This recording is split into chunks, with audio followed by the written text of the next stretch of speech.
राधे राधे, जय श्री कृष्ण। स्वागत है आप सभी का मेरे चैनल एनआरआई बिहार की बेटी में।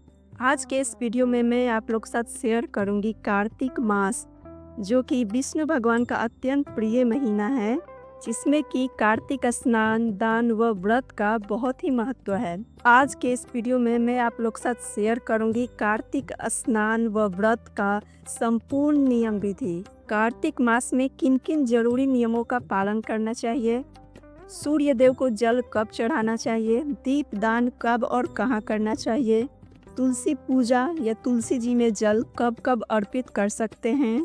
कार्तिक मास में अगर महिलाओं को पीरियड हो जाए तो इस अवस्था में कार्तिक स्नान का पालन कैसे करना चाहिए, दीप दान और तुलसी पूजा कैसे करनी चाहिए, व्रत के दौरान स्नान जब हम कर रहे हैं कार्तिक का तो हमें क्या खाना चाहिए, क्या नहीं खाना चाहिए। तो ये सारी बातें शेयर करूंगी मैं आज इस वीडियो में। तो आप सब मेरे साथ मेरे चैनल पे बने रहें। अगर आप सभी को मेरा वीडियो अच्छा लगता है तो वीडियो को लाइक शेयर ज़रूर कीजिएगा, और जो भी चैनल पर नए हैं चैनल को सब्सक्राइब जरूर कर दीजिएगा।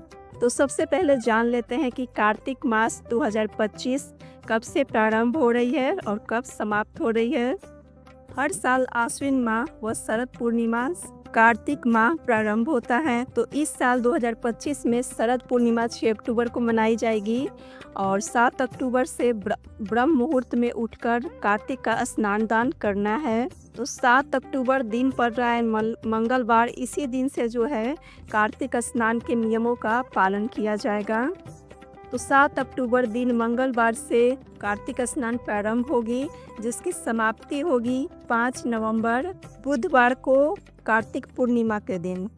इस बार कार्तिक का महीना 30 दिनों का होगा और कार्तिक महीने का हर एक दिन एक पर्व के समान मनाया जाता है। तो जो कार्तिक मास में रोज स्नान दान और व्रत के नियम का पालन ना कर पाए, वे कार्तिक मास में पड़ने वाले व्रतों के अगर सिर्फ नियम पालन कर लेते हैं तो उससे भी उन्हें कार्तिक स्नान दान व व्रत के जो है पूर्ण फल प्राप्त हो जाते हैं।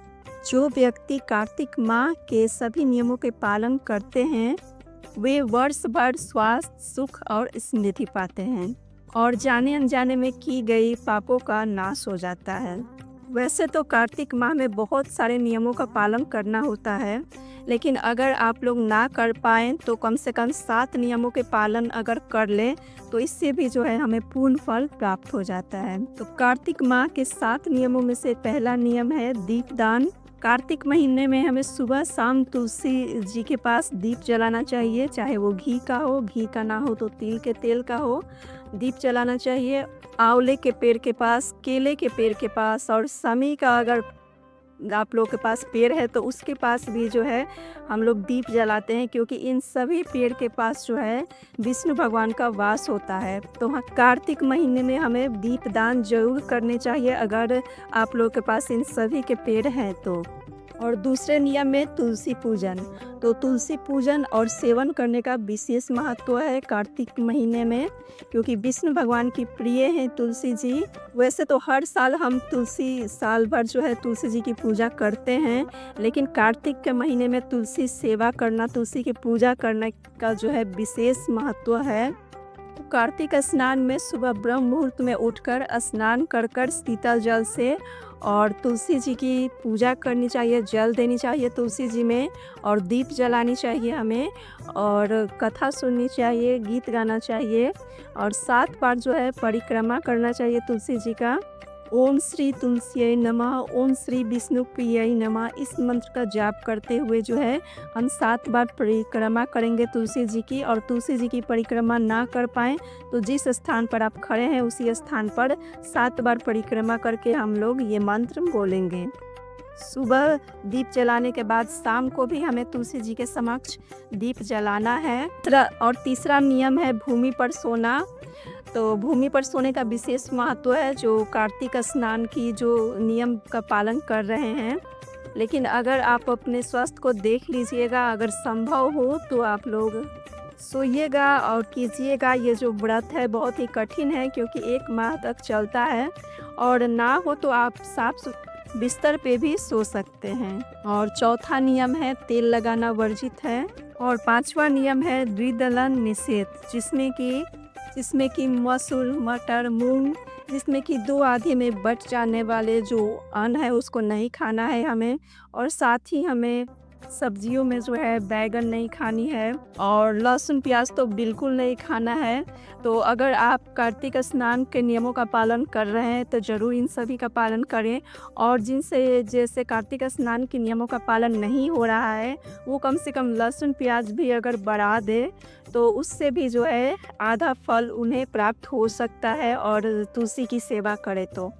छठा नियम है ब्रह्मचर्य का पालन, यानी कि तन और मन की शुद्धता। तो जो भी कार्तिक स्नान के नियमों का पालन करते हैं उन्हें ब्रह्मचर्य का पालन जरूर करना चाहिए। और 7वां नियम है संयम रखना।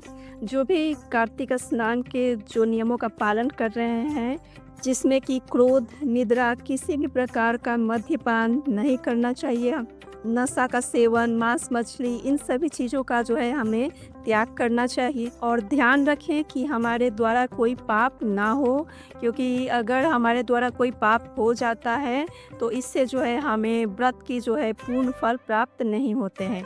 तो जो भी श्रद्धालु आए अगर इसके दौरान, तो उनको दान, दक्षिणा और सम्मान देना चाहिए।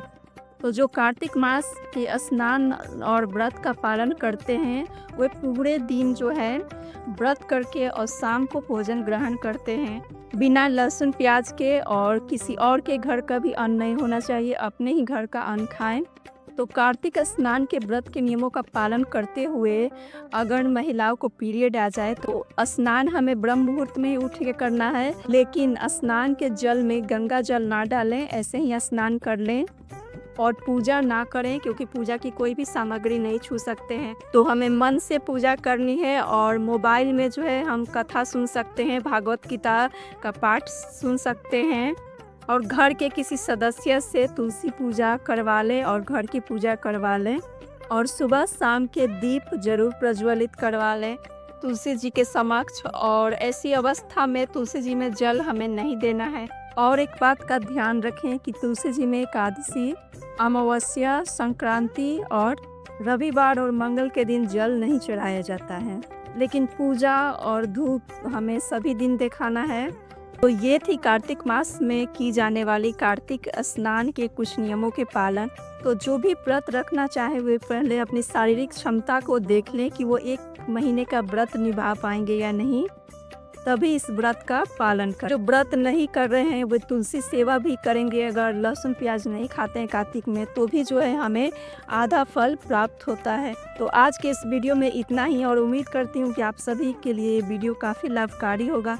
तो वीडियो को लाइक शेयर ज़रूर कर दीजिएगा, और कमेंट में श्री हरि विष्णु लिखना ना भूलें, और जो भी चैनल पर नए हैं चैनल को सब्सक्राइब जरूर कर दीजिएगा इसी तरह के वीडियो देखने के लिए। आप लोगों से फिर जल्द मुलाकात होगी एक नए वीडियो में, तब तक के लिए धन्यवाद।